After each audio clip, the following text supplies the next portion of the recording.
Hello दोस्तों, आप सबों का नमस्कार। आप सभी लोग इस नए शिक्षक नियुक्ति नियमावली को देख लिए होंगे। इस नियमावली में सरकार की क्या क्या साजिशें हैं। सरकार इस तरह का नियमावली बना करके क्या साबित करना चाहती है। इस तरह के नियमावली में सबसे ज़्यादा घाटा किस तरह के लोगों को है। क्या इस नियमावली से तुरंत बहाली हो सकती है। इस नियमावली के बाद शिक्षकों पर जो पूर्व से नियुक्त है उन पर क्या असर पड़ेगा और जो नए बहाल होने वाले लोग हैं उन पर क्या असर पड़ेगा। इस वीडियो में हम लोग इस चीज़ को देखेंगे। तो आपसे गुजारिश है, वीडियो को पूरा देखें, चैनल को सब्सक्राइब करें, वीडियो को लाइक एंड शेयर ज़रूर करें। चलिए देखते हैं, हम लोग एक एक करके इस नियमावली को देखेंगे, एक एक पॉइंट को देखेंगे और पूर्ण रूपेण उसका विश्लेषण करेंगे कि इसमें क्या है। मेरे सामने लैपटॉप पर नियमावली खुली हुई है, तो इसमें सरकार क्या कहती है इसको देखेंगे हम लोग। कुछ चीज़ें हैं, हम लोग पहले उसको देख लेते हैं। सरकार के ऊपर सीटेट, एस्टेट पास अभ्यर्थियों का बहुत ज़्यादा दबाव था कि 7वें चरण की बहाली जल्द निकाला जाए। अभ्यर्थियों को ये भी लगता था कि चूँकि आगे चुनाव आने वाला है तो सरकार सकारात्मक रूप से जल्द बहाली करने की कोशिश करेगी। सरकार के ऊपर जो नियोजित शिक्षक है उनका भी दबाव था कि उन्हें भी सेवा शर्त दिया जाए। तो सरकार इन सब पेंच से बचने के लिए एक नई नियमावली ही सामने ला करके रख दी, जिनमें नए अभ्यर्थी और पुराने शिक्षक दोनों को अपने अपने तरफ का घाटा है। पुराने शिक्षकों को सेवा शर्त दिया ही नहीं गया, उनके बारे में कोई बात ही नहीं की गई। जो नियोजित शिक्षक थे उनकी जो मांग थी कि हमें राज्यकर्मी का दर्जा दिया जाए, एक ही शर्त पे इसमें एक ही चीज़ डाल दिया गया कि आप परीक्षा दे करके राज्यकर्मी का दर्जा प्राप्त कर सकते हैं। बहुत सारी बातें आएंगी इसमें, हम आगे देखेंगे कि क्यों पुराने शिक्षक जो नियोजित शिक्षक है उनको इसमें आना कहाँ घाटा है और बहुत डिमेरिट्स हैं इसमें। हम लोग एक एक करके देखेंगे। तो इस तरह की नियमावली के पीछे सरकार की जो मंशा है, 2-3 मंशा साफ जाहिर होती है। पहला ये कि सरकार बहाली के मुद्दे को टालना चाहती है।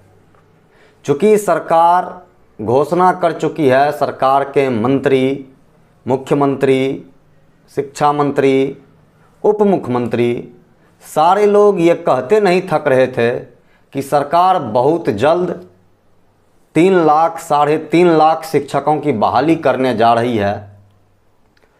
तो इस घोषणा से उन पर लोगों का दबाव भी था कि आपने कई बार इस मुद्दे को उठाया है, कहा है कि हमारी सरकार इतनी बहाली करेगी, लेकिन आप बहाली के लिए अधिसूचना नहीं निकाल रहे हैं, 7वें चरण की बहाली नहीं निकाल रहे हैं। तो इसी चीज़ को भरमाने के लिए सरकार ये नई नियमावली लेकर के आई है। इस नियमावली से हमारे समाज में सरकार एक गलत मैसेज दे देगी। सरकार कहेगी कि भाई जो आदमी पढ़े हुए हैं आप परीक्षा दीजिए और नौकरी ले लीजिए। एक साथ परीक्षा देने के बाद 3-3 लाख लोगों को नौकरी देना संभव नहीं है।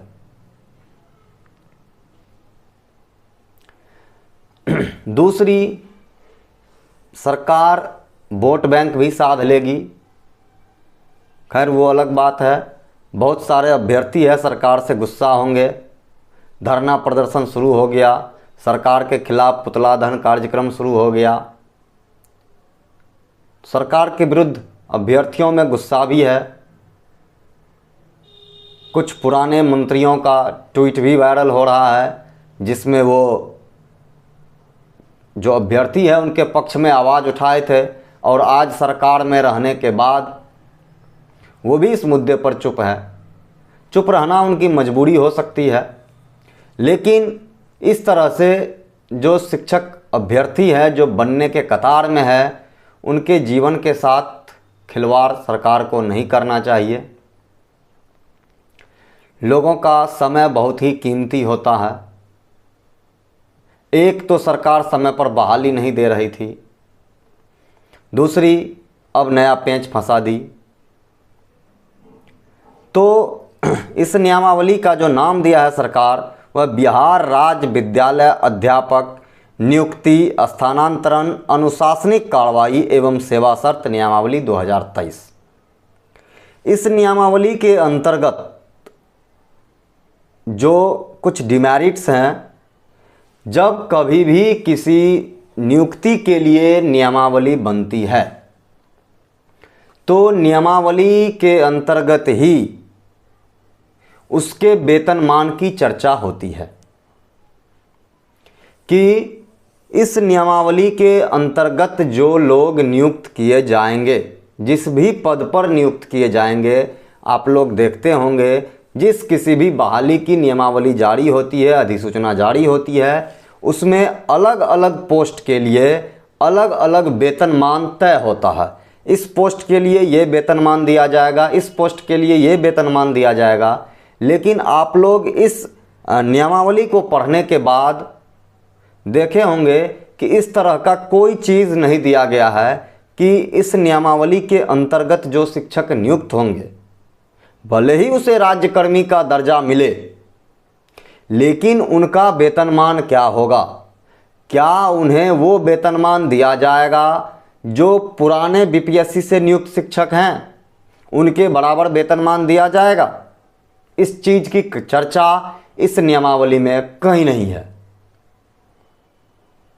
हो सकता है सरकार इस नियमावली के अंतर्गत बहाल होने वाले शिक्षकों को भी कोई चाइनीज़ वेतनमान पकड़ा दे। जैसा कि पिछले साल हेडमास्टर की जो परीक्षा हुई, हेडमास्टर की जो बहाली हुई, उसकी जो नियमावली थी, उसमें भी 3500 का वेतनमान ग्रेड पे पकड़ा दिया। तो इसकी संभावना ज़्यादा है कि ऐसा ही कुछ सरकार इस नियमावली में भी करेगी कि कोई चाइनीज़ वेतनमान दे करके, चूँकि सरकार के लोगों का कहना है कि इस नियमावली से जो शिक्षक नियुक्त होंगे उन्हें आकर्षक वेतनमान दिया जाएगा। ये आकर्षक वेतनमान क्या होता है किसी को समझ में नहीं आता। क्या वो वेतनमान जो मिलेगा, जो शिक्षक पुराने नियोजित शिक्षक हैं, हो सकता है उससे भी कम हो जाए, आकर्षक वेतनमान उससे भी कम हो जाए। तो कुछ भी हो सकता है, चूँकि यदि सरकार की मंशा पुराने शिक्षकों के तरह ही नियुक्त करने की होती तो इसी नियमावली में सरकार वेतनमान की चर्चा करती। सरकार वेतनमान के बारे में लिख देती कि इस नियमावली के तहत नियुक्त होने वाले शिक्षकों को इन वेतनमान के अंतर्गत वेतन दिया जाएगा। एक चीज़ और जो इस नियमावली में कहीं नहीं मिला देखने से, वो है प्रोन्नति। जब कभी भी नियमावली बनती है तो उसमें प्रोन्नति का चर्चा जरूर होता है। इस नियमावली में कहीं भी प्रोन्नति का चर्चा नहीं है। क्या इस नियमावली से नियुक्त होने वाले शिक्षकों को सरकार प्रोन्नत नहीं करेगी? क्या सरकार के मन में केवल यही है कि शिक्षक जिंदगी भर नौकरी करने के बाद शिक्षक ही रह जाए, उनका प्रमोशन नहीं हो? क्योंकि जब भी नियमावली बनती है किसी भी विभाग की, उसमें प्रोन्नति का प्रावधान जरूर होता है। नियमावली में लिखा रहता है कि इतने साल की सेवा करने के बाद आपको इस पद में प्रोन्नति दी जाएगी। जैसा कि पुराने जो नियोजित शिक्षकों की नियमावली थी उसमें भी ये लिखा हुआ है कि 12 वर्ष की संतोषजनक सेवा के बाद आपको प्रधानाध्यापक के पद पर प्रोन्नत किया जाएगा। आपका कैडर जो है वो बदला जाएगा, आपको प्रधानाध्यापक के पद पर प्रोन्नत किया जाएगा। आप बेसिक ग्रेड से ग्रेजुएट ग्रेड में ट्रांसफर होंगे। जबकि इस नई नियमावली में ये कहीं लिखा हुआ नहीं है कि आपको प्रोन्नति दी जाएगी। तो क्या हम मान सकते हैं कि सरकार की यह साजिश है कि आपको केवल शिक्षक बना करके ही रखना है, आपको प्रोन्नति नहीं मिलेगी? ये तो इसका डिमेरिट है। सबसे ज़्यादा जो नुकसान में है वो कौन रहेंगे? इस नियमावली के तहत जो कहा गया है कि कोई अभ्यर्थी केवल 3 ही बार परीक्षा दे सकते हैं। अब यहाँ सवाल ये उठता है कि ये परीक्षा क्या लगातार 3 साल में प्रत्येक साल होगी, या पुराने बहाली के तरह ही 5 साल, 8 साल, 10 साल पर एक बार होगी? तो एक बार जो आदमी बहाल नहीं हुए, क्या वे 10 साल के बाद फिर बहाल होंगे? क्या उनकी आयु बची रहेगी बहाल होने के लिए? क्या वे उम्र के अंतिम पड़ाव में बहाल होंगे? चूंकि इसमें जो दिया है कि आपको बीएड पास करना होगा, सीटेट पास करना होगा, कुछ लोगों का जो सोशल मीडिया में ये चल रहा है कि यदि सरकार कमीशन से ही बहाली करेगी, आयोग से ही बहाली करेगी, बीपीएससी से ही बहाली लेगी, तो फिर बीएड और सीटेट क्यों? तो मैं ये बता दूं कि शिक्षक बहाली के लिए बीएड और पात्रता परीक्षा, जिसको हम लोग सीटेट, स्टेट, बीटेट इस नामों से जानते हैं, वो अनिवार्य है। आप बिना प्रशिक्षित हुए और बिना पात्रता परीक्षा पास किए शिक्षक नहीं बन सकते हैं, वो अनिवार्य है। यहाँ एक सवाल उठ सकता है कि 2012 में जो टीईटी पास करके शिक्षक बने थे उनके लिए तो ट्रेनिंग अनिवार्य नहीं था, बीएड अनिवार्य नहीं था, तो उस समय सरकार एनसीटी से 2019 तक के लिए छूट मांगी थी कि आप हमें, चूँकि शिक्षक की बहुत ज़्यादा कमी है हमारे यहाँ, तो आप हमें ये छूट दें और 2019 तक में हम सारे शिक्षकों को ट्रेंड करवा लेंगे। तो इस आधार पर 2012 में अनट्रेंड टीचरों की बहाली हुई थी, जिन्हें बाद में सरकार समय समय पर अलग अलग तरीके से ट्रेनिंग दी। इसीलिए बीएड और सीटेट तो मोस्ट ज़रूरी चीज़ है शिक्षक बहाली के लिए। अब है ये जो आयोग परीक्षा लेगी, तो सबसे बड़ा ये है कि आयोग क्या प्रत्येक साल परीक्षा लेगी?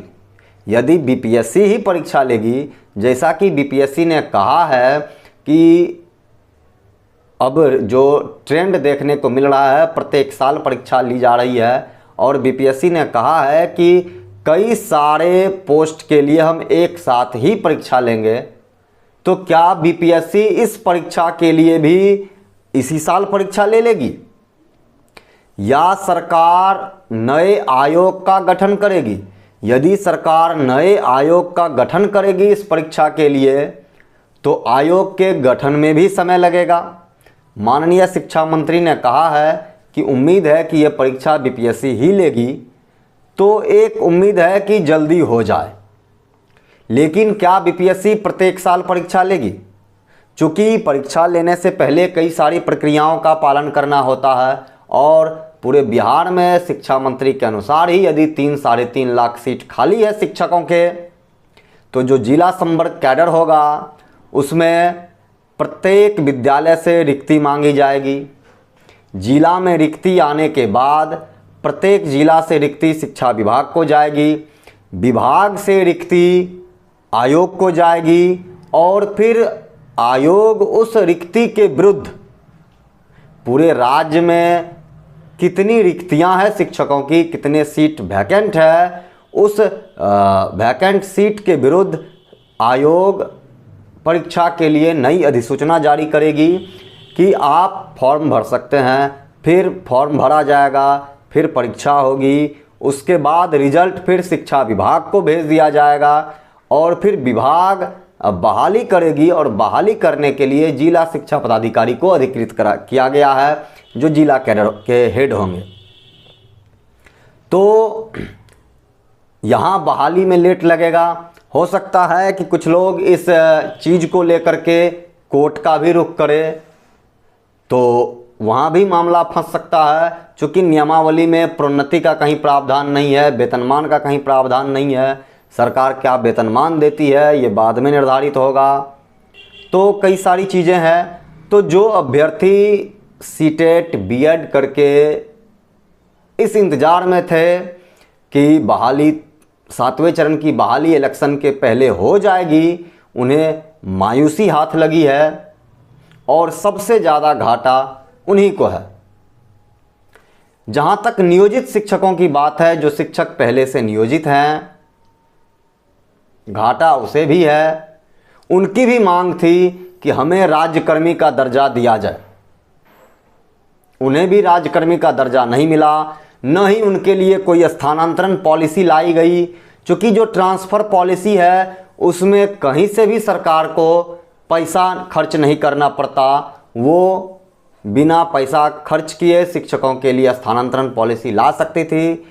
सरकार की मंशा कभी भी शिक्षकों का भला करने का नहीं रहा, इसीलिए सरकार स्थानांतरण पॉलिसी में भी, ट्रांसफ़र पॉलिसी में भी इतना लेट लतीफ़ की। अब इस नियमावली के तहत कह दिया है कि यदि आपको राज्यकर्मी का दर्जा लेना है, यदि आपको ट्रांसफ़र लेना है, तो आप परीक्षा दीजिए और अपने मूल कैडर से इस कैडर में आइए। इस कैडर में आने के बाद आप ट्रांसफ़र ले सकते हैं, अंतर जिला ट्रांसफ़र भी होगा आपका। लेकिन यहाँ जो सबसे मेन चीज़ है वो ये समझने की है कि जिन शिक्षकों को 5, 6, 7 इंक्रीमेंट हो चुका है इतने दिन की नौकरी में, क्या वो शिक्षक नए कैडर में आना चाहेंगे? क्योंकि नए कैडर का वेतनमान अभी तय नहीं है, और ये जो कोई शिक्षक 20 वर्ष की नौकरी कर चुके हैं, कोई शिक्षक 10 वर्ष की नौकरी कर चुके हैं, कोई 15 वर्ष की नौकरी कर चुके हैं, क्या उन शिक्षकों की जो पुरानी नौकरी है वो आगे इस कैडर में आने के बाद काउंट होगी? यदि वो समय और अनुभव इस कैडर में आने के बाद काउंट होता है, यदि वो इंक्रीमेंट यहाँ काउंट होता है तो एक आशा बनती है कि कुछ शिक्षक परीक्षा दे करके इस कैडर में वापस आ सकते हैं। लेकिन यदि ये नहीं लाया जाता है तो हमें नहीं लगता कि कोई पूर्व नियोजित शिक्षक इस कैडर में आना चाहेंगे। और नए नियोजित जो होने वाले होंगे, जो नियुक्त होंगे शिक्षक, उनके लिए तो अभी कोई चीज़ दिया ही नहीं गया है कि उन्हें क्या वेतनमान दिया जाएगा, उनकी बहाली कब होगी। तो अंततः हम समझ सकते हैं कि सरकार जो बहाली का प्रेशर था लोगों पर, एक तरह से लोगों को के प्रेशर को हटाने के लिए कि बहाली निकालिए, सरकार ने कह दिया कि अब आप परीक्षा दीजिए और पास होइए। तो सरकार से टेंशन हट गया कि अब हम नौकरी भी देना है। सरकार की मंशा कभी थी ही नहीं कि हम इतनी नौकरी दे। यदि सरकार एक ही बार में 3 लाख बहाली कर देती है तो अगले साल फिर से चुनाव है, उस चुनाव में कौन सी नौकरी देगी। इसलिए सरकार कभी नौकरी देना ही नहीं चाहती थी। सरकार की मंशा कभी नौकरी देने की थी ही नहीं। वो चाहती है कि हम कुछ कुछ टुकड़े में बहाली करें ताकि लंबे समय तक लोगों को लगे कि सरकार नौकरी दे रही है। तो इस तरह से सरकार पूर्ण रूपेण इस चीज़ को करने के लिए दोषी है। कई सारे नेताओं का भी ट्वीट वायरल हो रहा है। जैसे कुछ ने लिखा है कि यदि आज मुख्य सचिव को भी पात्रता परीक्षा देने के लिए कहा जाए तो शायद वह भी फेल हो जाएंगे, जबकि वह अपने बैच के टॉपर थे।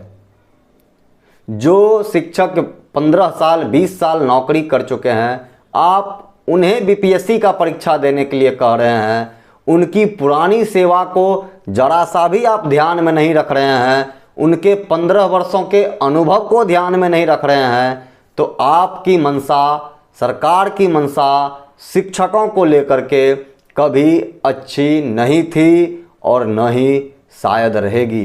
नीतीश कुमार माननीय मुख्यमंत्री, हमारा ओपिनियन है कि ये हमेशा शिक्षकों के विरुद्ध ही रही है। इनकी मंशा शिक्षकों के विरुद्ध ही रही है। खैर, वो अपना ओपिनियन होता है। तो इस तरह से इस नियमावली में कई सारे पेंच हैं।